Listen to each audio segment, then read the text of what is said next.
Our next topic of discussion is avian cognition and consciousness, the gray parrot and its implications on animal welfare. Animal consciousness tends to be a fun topic in the effective altruism community. Oftentimes when we're thinking about how to do the most good in the world, the discussion seems to focus on human welfare. But there are thousands upon thousands of species that exist in the world, many of whom have the potential to experience pain or pleasure. And if they do, these seem to have very vast implications for the kinds of things that we should be working on and how we might work on them. With us to discuss whether or not animals have this kind of consciousness and a specific study about this is Irene Pepperberg, a research associate at Harvard University, a lecturer at multiple universities, author of many papers and many discussions. I will let her introduce her topic further and the study that she's focusing on with it. So, thank you. When I started this field, literally 40 years ago, the topic of avian cognition was an oxymoron. People had no understanding of the fact that these animals could think, could feel, could experience the world the way we did. There was good reason for this. In the 40s and 50s, Maurer, who was at Harvard at the time, tried to do a bunch of work with these animals, with a bunch of mimetic birds, trying to communicate with them, trying to teach them to use English speech. He used the standard operant behavior technique of the day, where you present the animals with a stimulus, you treat the head as a black box, you don't care what's going on. The animal has been starved down to 80% of its normal body weight. Think about how you feel when lunch is late, okay? All right, all you can think about is food. So imagine this animal starved down to 80% of its body weight. You present it with a stimulus, you look for the correct response. If it is the correct response, the animal gets a little piece of food, okay? The stimulus has nothing to do with the reward. So the idea was Maurer started by wanting the birds to say hello when they enter the room. The birds learned that very quickly because they said hello, they got a piece of food. But to them, saying hello meant give me food. So they would say hello at all sorts of inopportune times. Maurer did not reward them, and of course the behavior became extinguished, and essentially they didn't learn much of anything. It was considered a great failure, and the birds were considered stupid, mindless mimics for this reason. Grosslight and Zahner, about a decade later, said, aha, Maurer wasn't rigorous enough, so they locked a bunch of minor birds in sound isolation boxes and played them tapes of human speech, thinking that was going to work. Birds learn to reproduce the sounds of things going on in the laboratory. Doors opening and closing, faucets running, but nothing on the tapes because nobody understood at that point that communication was a social issue. So again, these birds were considered mindless mimics. Everybody pointed to the bird sitting there going like Polly want a cracker in somebody's spare bedroom. Fast forward to 1970s, Dietmar Tode was a research associate and assistant professor in the laboratory of Otto Koerle in Germany. He was assigned to train these birds to communicate in German. Because he was an ethologist, he sat there thinking about, okay, how did these birds learn in the wild? They learn by listening and watching to other birds communicate using speech. So he developed this technique called the model rival or MR technique, in which humans demonstrated the behavior that they wanted the birds to learn. So the point was you're looking at the head not as a black box, but as a social information processing system. It's a ridiculously simple technique. Bird sits on perch. Bird is not starved. You have an object the bird wants to play with, okay? Bird is really excited. Show it to a student, I say to her, what's this? She says key. She gets to play with the key. The bird is watching. I make this weird noise, I get this object. Pretty cool. We then exchange roles of this model. She's the model for the bird's behavior and its rival for my attention. She shows it to me and I go, rah. And okay, not any weird new noise causes the transfer of the object. I get another chance, I say key, I get the key and I get to scratch my chin and play with it. We train the bird using this technique. I could, in Q&A maybe we can talk a little bit more about it. I don't want to spend the whole talk about this, but the point is we are demonstrating to the bird what we want it to do. We are showing it what we want it to do. We are using a social interaction system so the bird understands it in the context of its life. Using these techniques, my most famous bird, Alex, learned to label about 100 different objects. He learned colors, shapes. He learned categories, so you could show him an object and say, what color? And he'd say blue. What shape? Four corner. What matter? Wood. What toy? Block. Okay? He understood concepts of same, different. You show him any two things from your pocket and say what's same or what's different. And he would say color, shape, matter, or none if nothing was same or different. So he had a concept of absence. He understood relative size. Again, take any two things out of your pocket. What color bigger? What color smaller? What matter bigger? What matter smaller? He was then able to transfer the concept of absence to the absence of a size difference. So without any training, first time I showed him two things of the same size, and I said, what color bigger? He looks at me and goes, what's same? And I said, well, you tell me. You know, and he looks at it again, he goes, none. So he transferred this concept of absence from same and different to relative size. He had a concept of numbers with long story, but basically he learned how to count. He's one of the only creatures that are not human in the world who was able to understand what we call the successor function.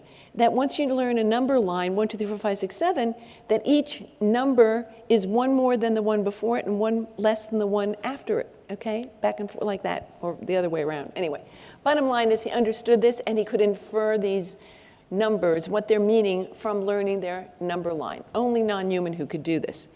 Joint attention, we found that this modeling technique was critical. We had to jointly attend to the objects that he was attending to get him to learn the labels for these things. He understood recursion not in the linguistic sense of this is the cat that bit the rat that ate the cheese that lived in the house that Jack built, understanding those different labels, different phrases that are embedded in another phrase, but he understood it in the terms of giving him, say, a tray of junk, of different objects, of colors and shapes and matter, and say, what object is green and 3 corners? Or what color is 4 corner and wood? So he had to go back and recursively understand, what was I talking about at the beginning? What was my question? And then follow in with the conjunctive bit of the other two attributes. His vocalizations were functional and intentional. He had phrases like, I want X and want to go Y, where X and Y were the appropriate object or location labels. Okay, if he asked for a banana and you gave him a grape, he'd literally take the grape and throw it at you and go, you know, want banana. Like, what don't you understand about this question, okay?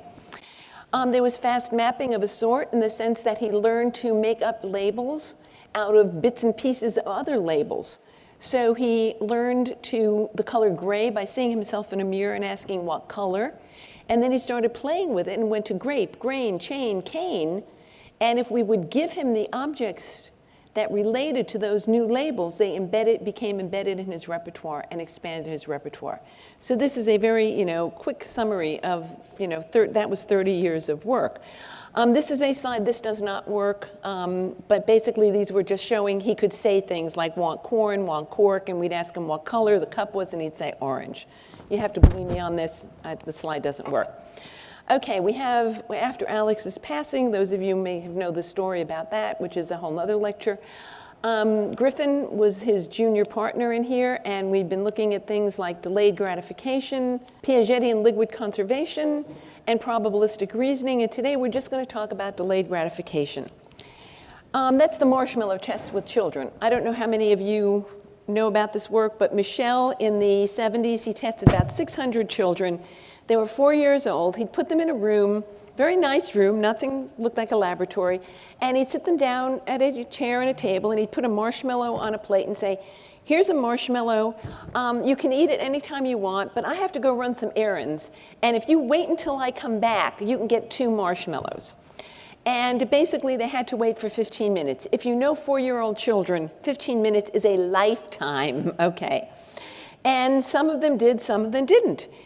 The real interesting part of this was in 1970s, this was 1970s, he came back 30 years later, found as many of these children as he could and interviewed them. And he found out that the kids that waited, who were able to distract themselves in various ways, had incredibly much more successful lives. They had gone to, had done better on their college entrance exams. They had gone to better schools. They had gotten higher GPAs. They were making more money. They had more successful marriages. Their lives were just immensely better. And so the point is that the idea is that if you can delay gratification, if you could think about the implications of what you're doing, okay, to exhibit self-control, to figure out why you should not do something right now because it would be so much better if you didn't and waited later on, you're succeeding better. And this was thought for a long time to be an exclusively human abilities, that animals were stupid, they were stimulus-driven, and they had no possibilities of self-control, no planning for the future.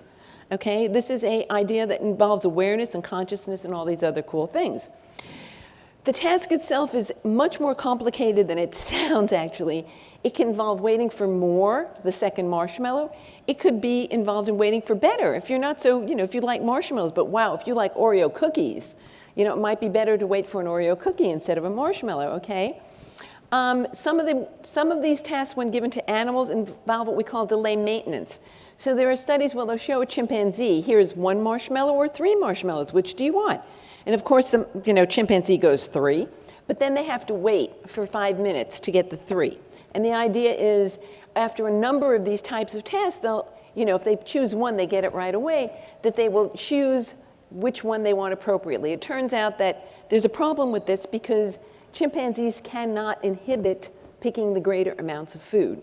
So a lot of these studies that don't have this delay maintenance built into them don't quite show you what's going on with these animals.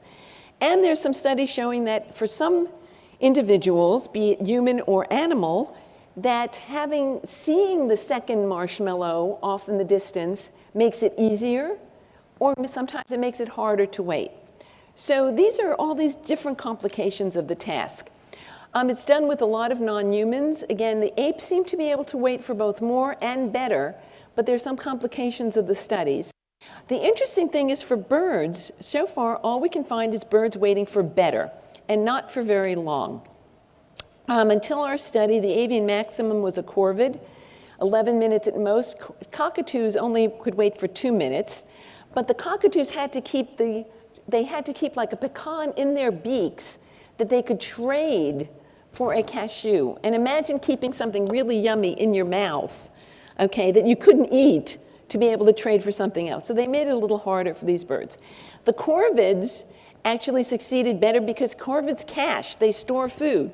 So what the corvids would do would take the food and shove it in the bottom of the substrate in the cage and let it sit there, and then pull it out and give it back to the experimenter.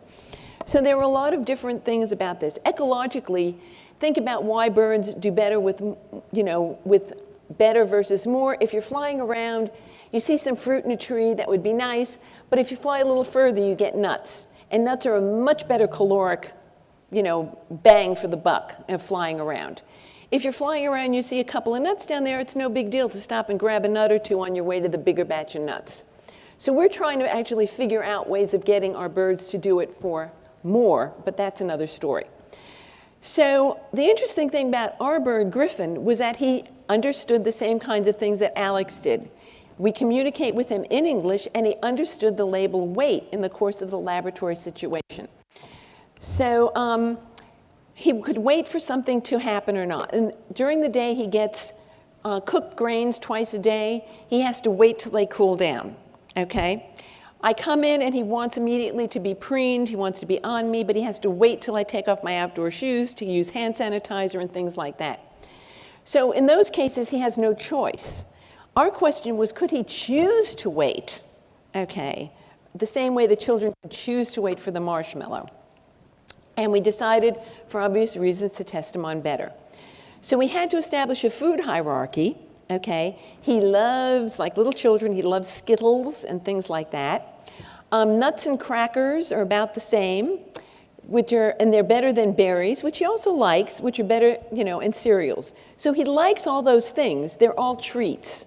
Okay, they're not part of his, it's like telling your child that you can have a few M&Ms a day, but you can't just gorge on M&Ms. So all these things are the equivalent sort of an M&Ms for these birds. Okay, they have their regular parrot chow, and they get all sorts of great fruits and vegetables, but do you want broccoli or do you want a Skittle, right? Okay, so this was the choice that we gave him.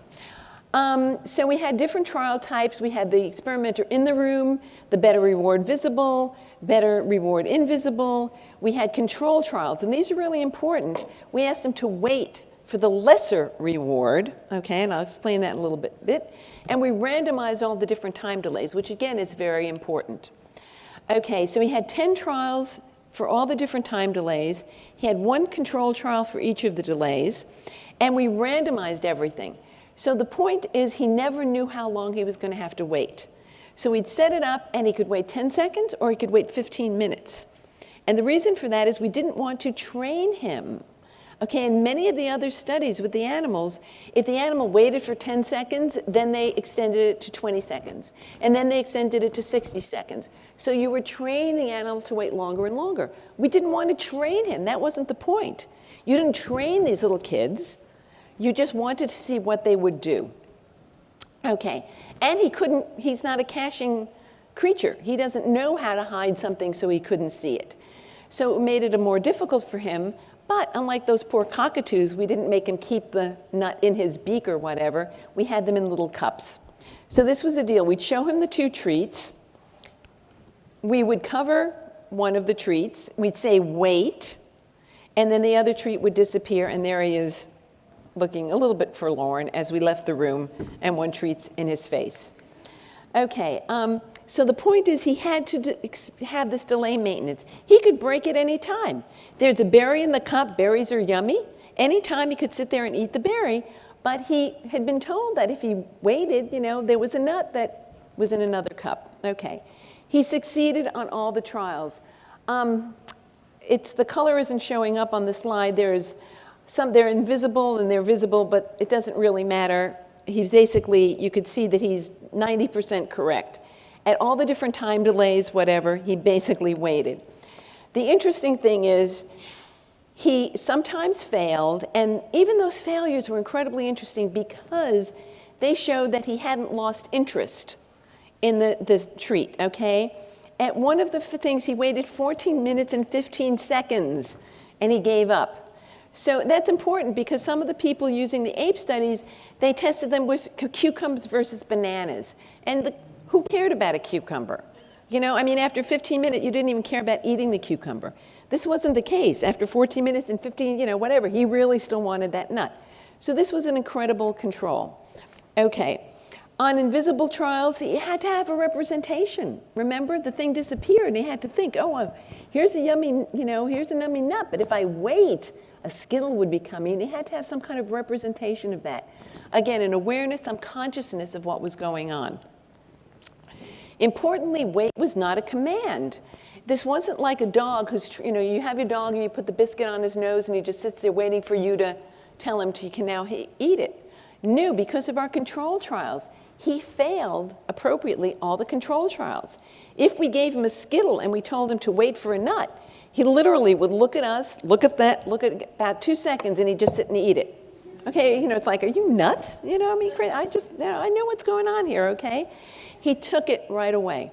So this is really important. And again, he wasn't learning to wait. He was learning to distract himself. Okay, the first half of the data, you could see that it wasn't, he wasn't waiting as long, but then he learned how to distract himself. And the important thing was, the killer of this is, we're going to show you a video in just a second. He was using the same kind of distracting behaviors that the kids used to distract themselves. And if we can play the video, we have to switch to another computer. So here it's being left, shown the object. Watch, she's pushing it away. He throws it so he doesn't have to look at it. She's licking it. He's licking it. He drops the cranberry. He asks for a nut. It's like, this little girl is trying to distract herself by falling asleep. Watch his little eyes start to close. This little boy is dancing around, trying to distract himself. You'll see Griffin, he's floofing.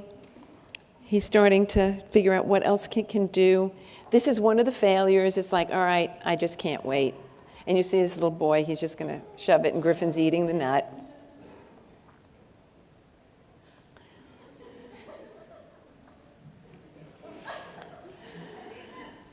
We took the children off of YouTube.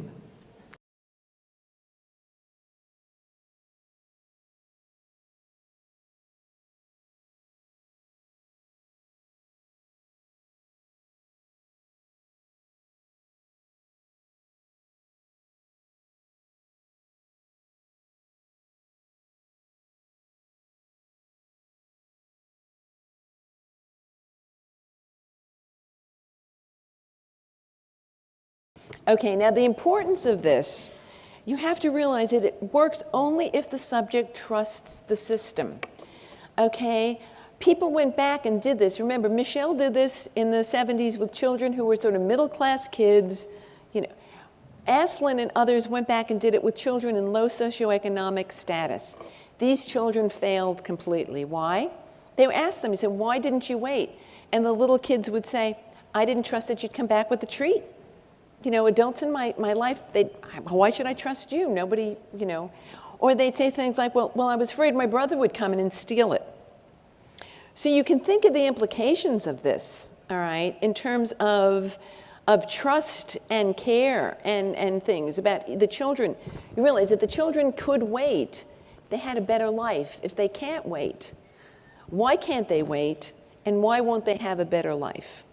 And things like that. I mean, I'm not going to go into this, but you can understand how we're getting to the basics of issues here. And the point was the bird had to trust us. There was a student who couldn't be involved in this project because we had a separate study in which he actually ate a treat, one of his treats in front of him. And we knew we couldn't use this student because he wouldn't trust her to come back with the treat, okay? So this is a very important thing, that these things are based on trust and awareness and of care. Okay, the main point of this is that parents have the same skills as these 4-year-old children, okay? Some of them were able to wait longer than other non-humans and longer than some of the children. And the implications of this for conservation, for companion animals, using the birds as models for intelligent learning systems. The issues that we have to think about are when we look at these birds, and you saw, I mean, the split screen video, he's doing the same things these little kids do. Yet we are out there, we are destroying their habitat. These birds are being, you know, my students were chased by machete-wielding poachers who were getting these birds for the pet trade. I'm not saying that these birds cannot be pets, but people have to be taught about what they're getting into. They're noisy, they're loud, they bite, they chew up your, you know, great-grandma's, you know, antique armoire, because they don't see the difference between that piece of wood and the chew toy you give them as their cage. Okay, and then they get dumped in rescues, all right, where they are treated as best they can. These birds should be flying free in the wild, but we are destroying their habitat in the wild. So these are things to think about, okay? There's so many implications about what we are doing in terms of these companion animals and what we have to think about. What makes a good companion animal? How should we, you know, how should we do things to make their lives better, our lives better, and things like that. And again, maybe we can get into some of that in terms of questions and answers, because I want you to have some time for the questions and answers. So I appreciate your listening to this, to getting some feeling for the intelligence of these birds. Again, this is a tiny, tiny little snapshot of the kinds of things they're doing. We're studying, showing that for Piaget and conservation, they're as good as a 5-year-old child. In terms of some probabilistic studies, they are as good as a 7-year-old child. So we're doing a lot of things to try to raise basically the consciousness of humans to the consciousness of the birds. So again, I want to thank you very much, and I think we have maybe 5 minutes for questions, but I'll be around for the whole weekend if you want to talk to me. Thank you very much.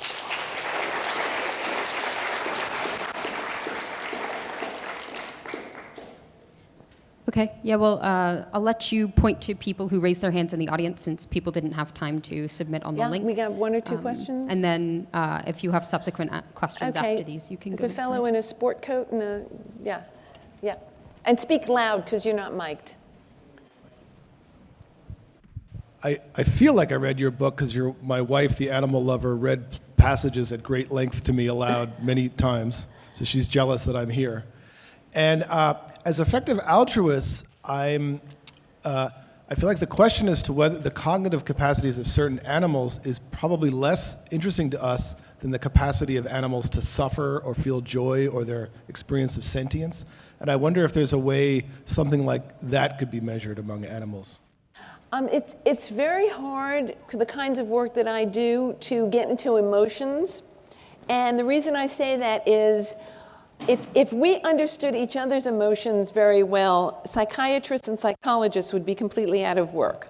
I mean, literally, your spouse does something and you don't know, are they angry at you or do they just have a bad day at work? So in it's very hard. But you can see from watching his expressions, and that's why I wanted this video for so long. The expressions of excitement when the student, you missed that, when the student came back with the treat, there was this, you could tell on his face, this excitement. He's looking up at her like, you know, the sun has broken through the clouds, okay?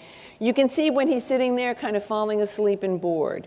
You can see these kinds of things. So you can impute those kinds of emotions. You can impute what's going on with these animals. And this is something that we need to think about, okay? What are we doing to this world, not just for ourselves, but for all these creatures with whom we share this world? And this is something we really need to think about. And there's all sorts of implications. I mean, you can talk about, you know, I've got 3 minutes here, but one of the things I want to just talk about, so we talk about, you know, getting rid of mosquitoes, and we think about, whoa, wouldn't that be great? Think about all the birds that need those mosquitoes as part of their diet. People say, well, it's only 10%. Yeah, these birds won't make it overnight if they have a 10% failure in eating during the day. They won't make it through the night. Oh, so we'll just leave some bird populations. All right, these are the same birds that are going to eat the locusts, that eat the crops, okay? These are the birds that are prey items for other animals, that are prey items for other animals, et cetera, et cetera.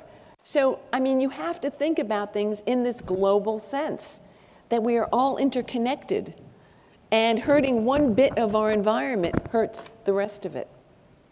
So, you know, that's something as global people and, you know, trying to be effective altruists, you need to think about, and that's why I think I was put next to Reese, because of these implications. So one more question. Yes?